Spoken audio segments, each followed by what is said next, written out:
Welcome to the Parody, where we tally up the victims both in this void and all our favorite movies. I'm Chelsea Rose. I'm Disky. Web design is my passion, Dillion. And I'm Braxton. And today we're looking at Web, released on Christmas Day 2024. Web is my answer to the VHS series, with both titles being formatted in the exact same way. Although I will admit that Web is basically a ripoff, differences stem from VHS due to the segments being way more amateur and because of the internet theme that VHS did itself with Dante the Great. Ta-da.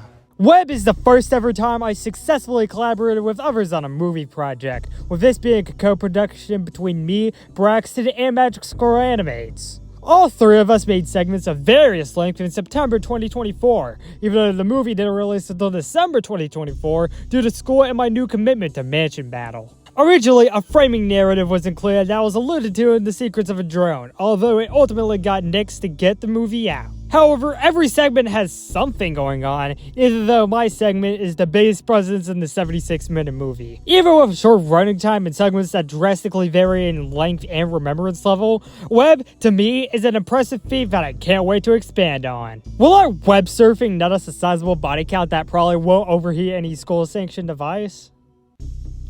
We're dumb. Let's find out and get to the kills. Let me just pull up the movie, and there we go. The movie begins with a Mansion Battle reference explaining how if you look hard enough over the internet, you can find some messed up shit, yo. And even with the darkest sides and the darkest link, the darkest thing here is the title card. So that the title card has to be followed up by something even scarier.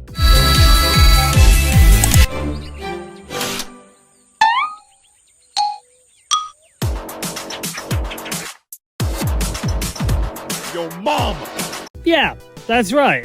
The framing device is just yo mama jokes. And that's because I really couldn't think of anything better and I just wanted to rush the movie out.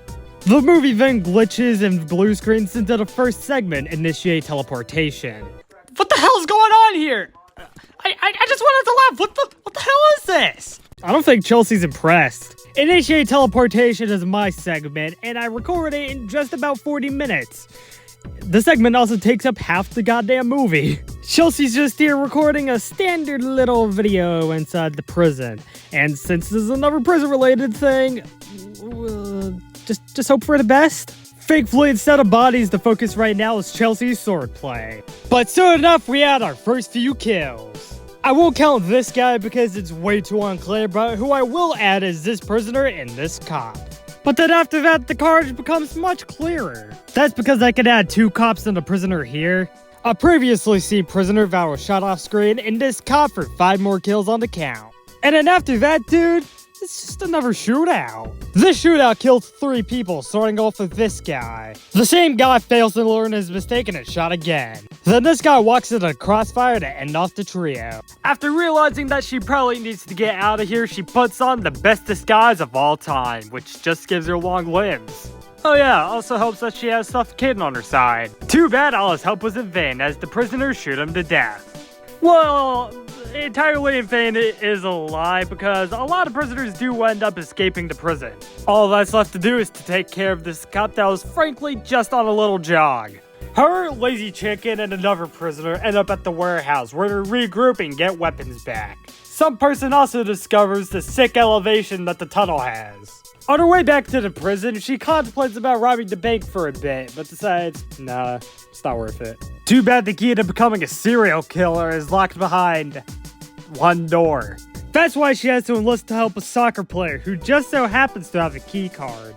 The operation starts off a little shakily as one prisoner is shot, but Lazy Chicken avenges him by shooting his killer, Stanley.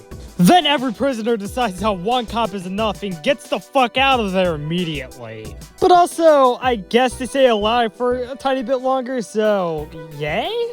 Well, at least after they killed this grainy-ass cop. And this not-so-grainy cop that actually died before that last one. So then, Chelsea just stays on top of the wall while a cop comes out that could easily shoot and kill her. Nice. Nice idea. Nice idea, girlie. She jumps off the wall and it just puts her Uzi in the air and doesn't shoot it at all. What the hell's even going on here? Well, I'll tell you, there's a few cops that are gonna chase Chelsea eventually. And eventually, a cop comes around the bend. That one decides to go for greener pastures, but this other one goes after Chelsea. However, she just spins him in one big circle, so that's how she eventually kills him. She immediately sees another cop jump off that wall, but he's only here to say what's up. Maybe that was just a distraction for the thing that she should actually be worried about, this cop that starts shooting at her. She shoots, but he shoots more, so she gets teleported back to the prison? Wait, what the fuck?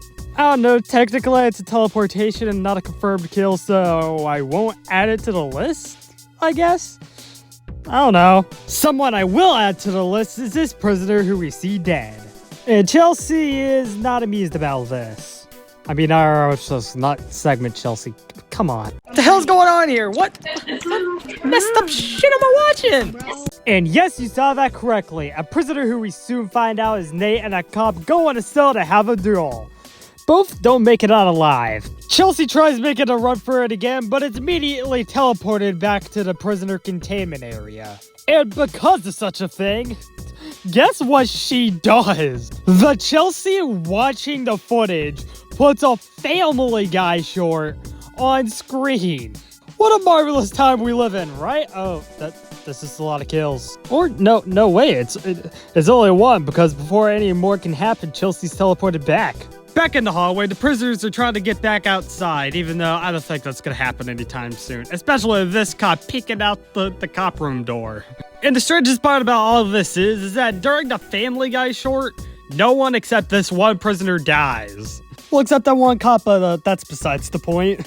In whatever case, there's now a cop running manic around the prison with a broom. I guess Tito, and Nate are gonna have to find out a way to clean up the janitor. And also avoid being shot at by outside forces. They both manage to, but Tough Otter isn't so lucky. You know, this is a prison segment, and it's strangely way less deadly than I was expecting going in. After Tough Otter, we immediately get another kill as Nate is found dead inside a cell. The cop can't risk getting sued, so Chelsea teleports back to normal. And also right after that, Nate is killed again, but a prisoner avenges Nate by shooting that cop to death. Chelsea grabs the shotgun and immediately starts shooting at all the cops outside the cell block. I mean, when you're born in the prison, it's either that or masturbation. Or somehow getting shot among the multitude of other prisoners there. Just so you know, Kind Pigeon, I'm also looking at you. The Boomer Doomer comes to the cell block and immediately makes Chelsea teleport. Though the cell block is saved when our retired cop comes in to save the day. Also, I forgot to mention it during Soccer Guy's Massacre, but Chelsea does start playing a multitude of tunes during this segment. Alright, speaking of, you made me teleport back here. The first of these mini songs is Crappy Fantasy Days by Japanese Vocaloid producer Pinocchio P. And I chose it because the song's fucking great. That's why you hear it like at the beginning, this segment, and at the end. Chelsea doesn't know why she keeps on teleporting, but she said that a little bit too loud. Did you, Justin? Are Are you recording something? Way to break the fourth wall there, Nate. You know, it's pretty funny that in anything I've done in Rec Room, it's only in web while recording a segment out of the entire movie is the one where I get recognized in the middle of doing it. So I explained to him that, yeah, you're in a movie right now, so yeah. And that's why he's listed as one of two main cast members of the segment. So if you're presently watching this parody right now, what's up, dude? After the two become friends, Loyal Stork provides them a shotgun before immediately getting shot himself. Oh, and then they shoot this cop too for some clarity. And then this one, and then Loyal Stork again, and then one last cop to round out a 5-cop massacre. Chelsea catches up to two random-ass prisoners before the cops come out to ruin their fun. One prisoner is killed while posing looking like he made the mimic, then the soccer pro prisoner is killed before Nate gets killed. Then it's a matter of Chelsea teleporting and one prisoner getting shot off screen. Chelsea steals some shotguns in order to kill a cop before Tito gets shot in order to round off 6 kills for the count. She briefly hides inside her cell with the soccer guy, but it's immediately back to killing. A massacre that kills 10 begins with this prisoner. Loyal Stork then shoots another prisoner before being shot himself. A second cop comes in and blows through 2 prisoners before also being shot. The prisoners then kill this guard that's just easy target practice before Chelsea waves at Nate. Then another intruder cop is also murdered. And finally, the Boomer Doomer comes in to shoot a prisoner before being shotgunned herself. Some doofus puts the entire prison under lockdown, and Nate and Chelsea make plans to possibly escape the prison as a duo. As Yume by Deco Nino plays in the background, she shoots another cop.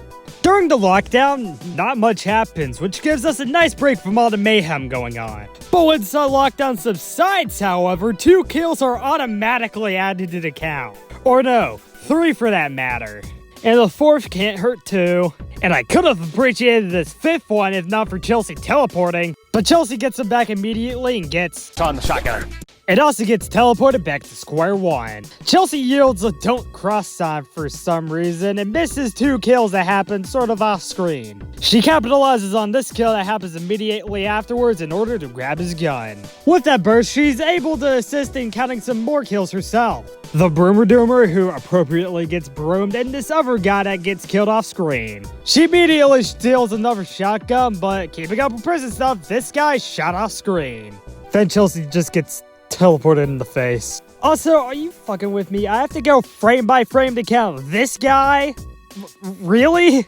With the cops growing more and more powerful, Chelsea and Nate and all the other prisoners have to start a massive siege.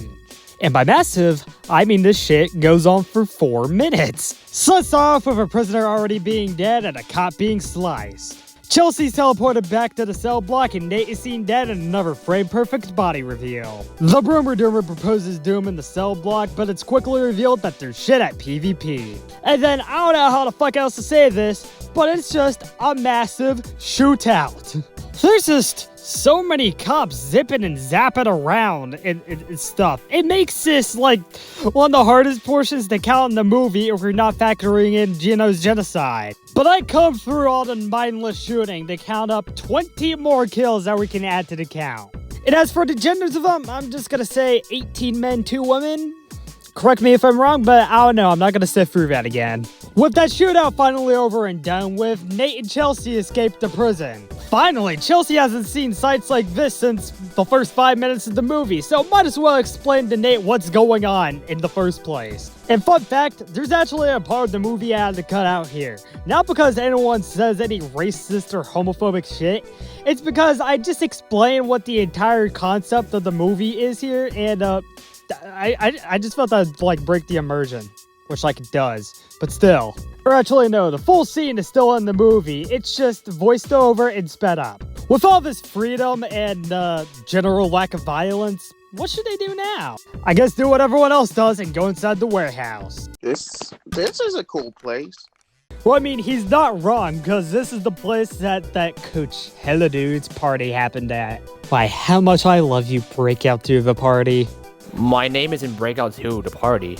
But both of them quickly discovered that being out here with, like, no violence happening is kind of boring. Both of them decide to spice things up a little bit by hiding inside a black house.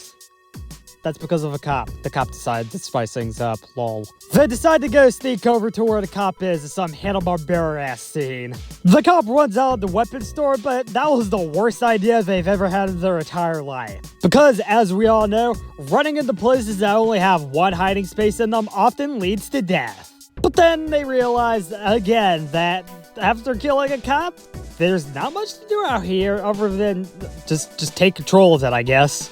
Another cop comes out to where they are, but they're chill cops, so they don't really do that much. Another cop sneaks out of there to see what's going on, but immediately gets shot in the face by Chelsea.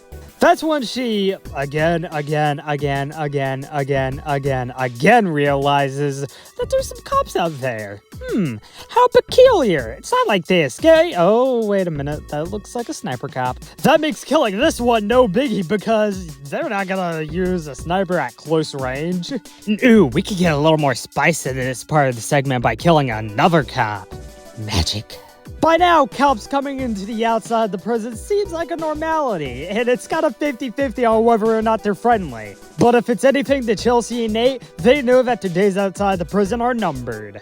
That's hammered in further because of a duel attacked by a duo of dueling cops. The first cop is pretty easy to take care of, but the second cop proves to be a bit more of a struggle, even though they only have a pistol. So much of a struggle, in fact, that they kill Chelsea. Even though they die, they kill Chelsea, and she's actually dead? So I can, like, add on to the count? You're lying to me. She's actually dead? Okay, I guess she's actually dead.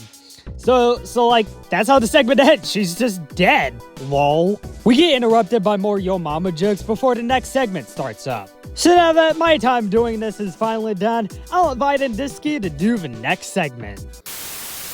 The next segment, Fear Itself, starts up as Chelsea complains about the Switch again. Detective John Johns and Mary Mary are at the house for the Fear reboot, and John Johns defies the caution tape and dog signs with his finger guns. He investigates the house, but sadly never finds the Cheetown Thunder Fist poster. Instead, he goes through the lower floor and out the black. I don't know why he did that, as he never found any other bodies, except for his own! An on-screen killer kills the detective off-screen with a spurt of blood. Mary Mary is still waiting for him, and dies immediately after due to her impatience. Then we get a segment, Title Card! Fear Itself is intended to be a sequel to the 2024 Fear reboot, and original filmmaker Sylvian Lancaster pretends to direct and be a cast member for this segment. It's also the only segment, to our knowledge, to be actually scripted. Here, they're just enjoying, playing alongside characters Norway, Isis, and Louis. It's a big party with non-copyright music, until Wraparound Chelsea ruins it. Pinocchio P's Yuri classic Knee Knee Knee plays over a lot in this segment, giving it the gayest undertones because of the nature of the song. Joyen asks him about the lack of hats, but come on, stereotyping isn't cool, Joyen. Instead, Joyen requests Isis to get Joyen's luscious locks, that they promptly dismiss as ugly. Also, we're saying Joyen a bunch here because when Chelsea asked Magic Scroll for Joyen's gender, their only response was Joyen. In whatever case, Joyen leaves for a shower. A first-person POV shot catches someone's feet, but what's actually gunning for is this insane line delivery. They're so mean! They're so mean! You and G love showering. Top 10 Chelsea movie memes perhaps? Nah, it's just not a kill, as Joyen is beaten to death with these teenage murder nunchuck tools, echoing the first death from the reboot. Even though survivor, Sully, comes in to see that we have a horse person on the loose, oh shit! In whatever case, they respect the authoria of this horse and get a hand-crushing handshake. I guess you could say their backing music is nay nay nay. Oh, shut up. Hey!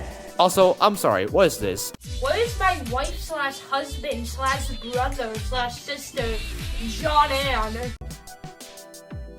Huh? Most of this segment is just kind of goofing off like this. Like when they get the non-alcoholic beverages and a string of huzzahs is started. Eventually, Saul looks for the wife and finds Joyen dead in the shower. Nobody can seem to figure out who murdered Joyen, not even when the camera gets out of focus. Isis goes into the bathroom to see what's what and finds Joyen's wig in the first-person POV. Turns out, Evil Soy is back and just closes the door on them. Whatever, Isis comes out with that wig that Lily doesn't want. Horse person gets summoned somehow as Isis comes out the tent thing in the back. After some more bickering, the POV comes into the room to mercilessly stab Isis over and over. It then goes after Louis many times before she goes back down and gets stabbed by the horse person.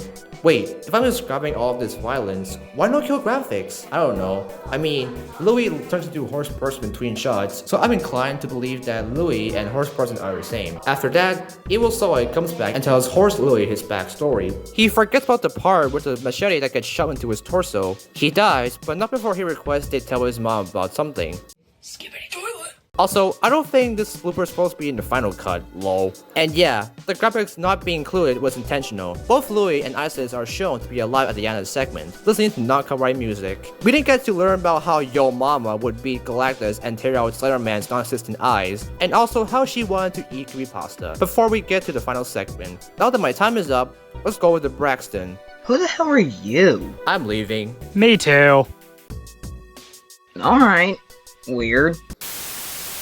Well, I'm an ordinary guy in an ordinary world. So let's just get this over with. The final segment, which is mine by the way, is called Gino's Genocide. Well, yeah, I'm doing this part for this parody. So yeah, what about that silly Billy that did that segment we did, huh? I'm trying to get to the kill count! Oh, I guess we'll just have to wait then. In any case, why don't we count this Homer, whose head will simply rip off? Not enough for you? Don't worry, we have a cajillion more kills left to go. Next, we'll have these two guys, street roamers, and I have a word with, and then when I'm done, whoa, kill graphics, y'all gotta chill out. 6 more people can be added after that. Maybe it was a mistake getting such a deadly segment. Yes, it was, man. I had to sift through all of these kills. Was it fun? No. Well, at least I didn't have to go through that hell. At least not for this hellish death thing.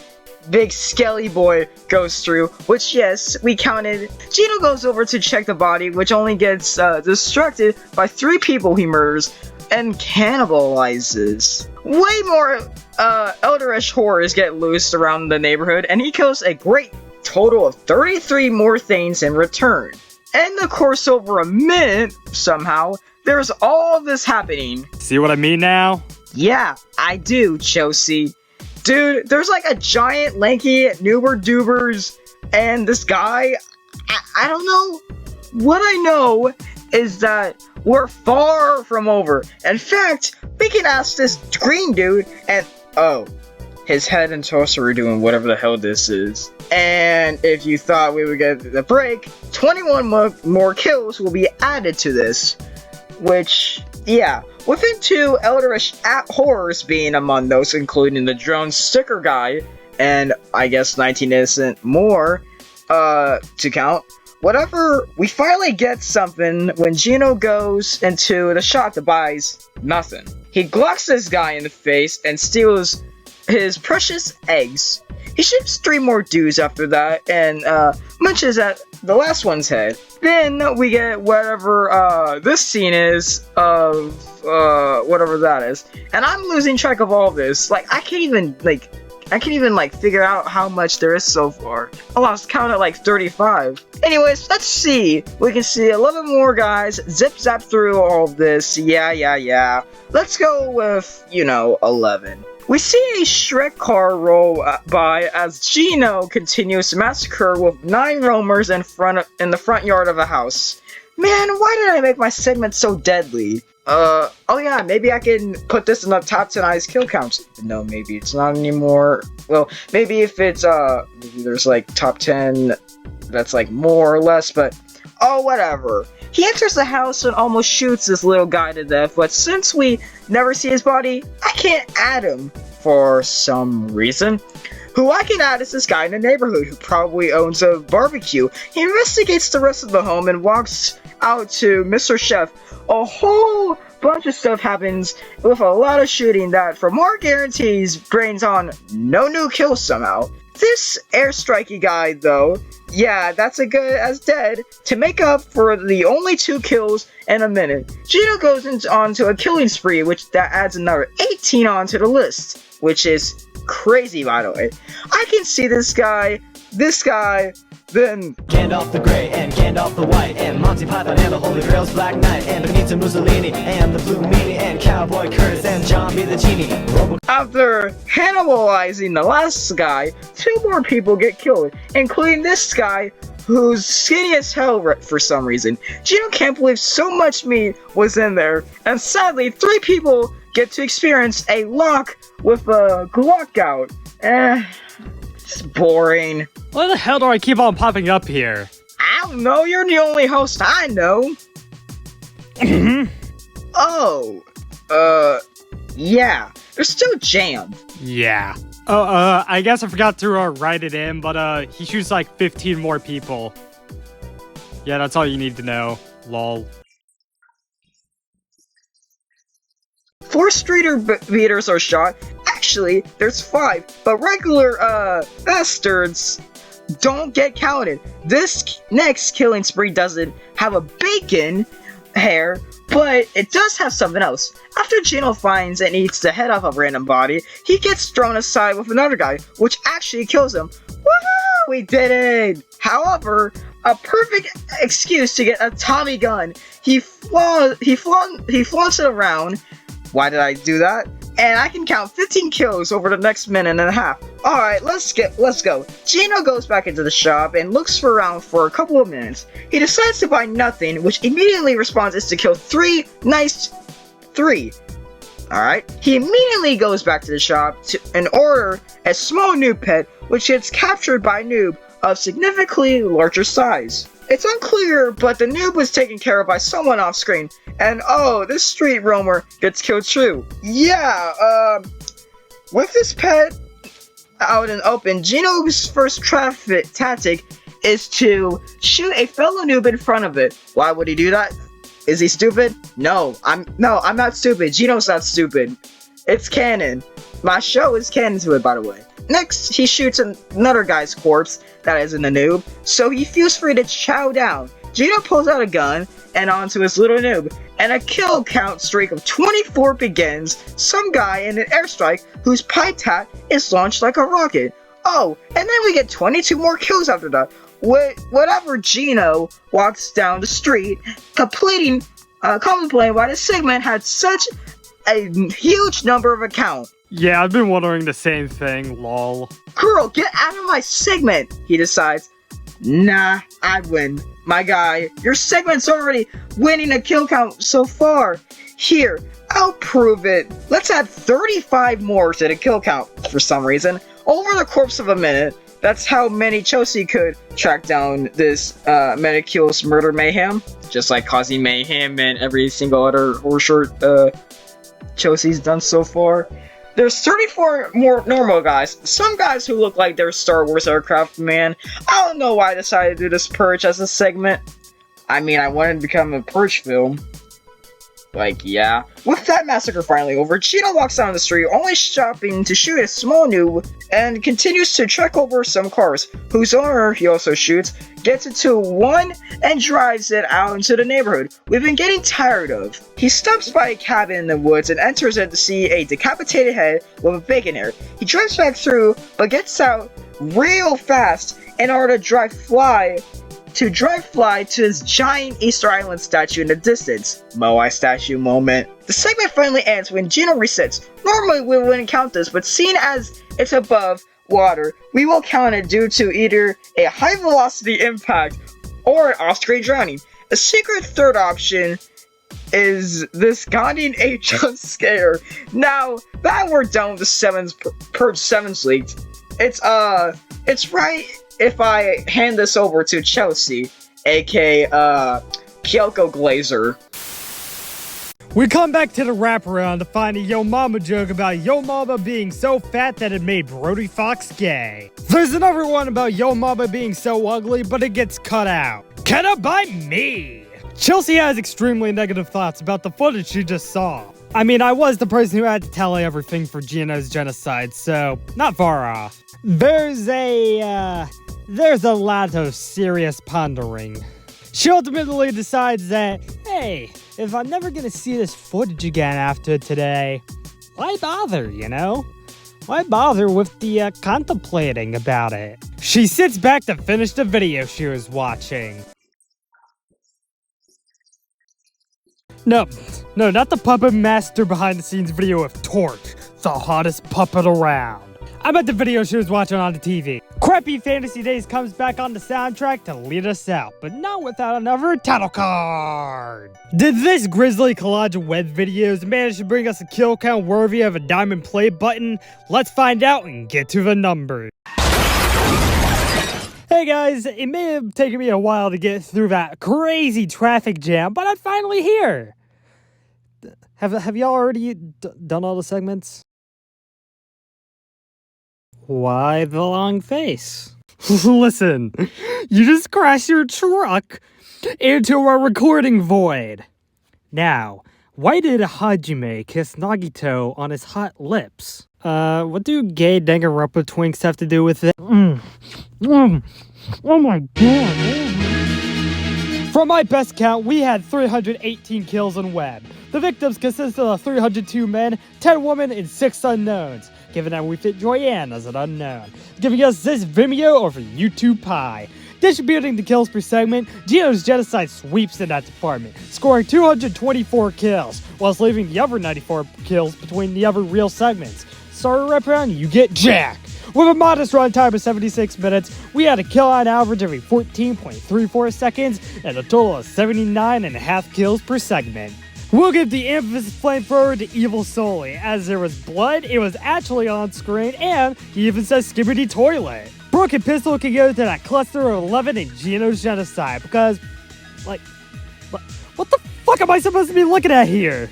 And that's it. Web was released in 2024 and has a sequel due out this summer. And also about this summer, we'll get to Danganronpa 3, but more about Web 2. If you want to be a filmmaker and it just like go to the community tab and go onto the Google form. It's really easy.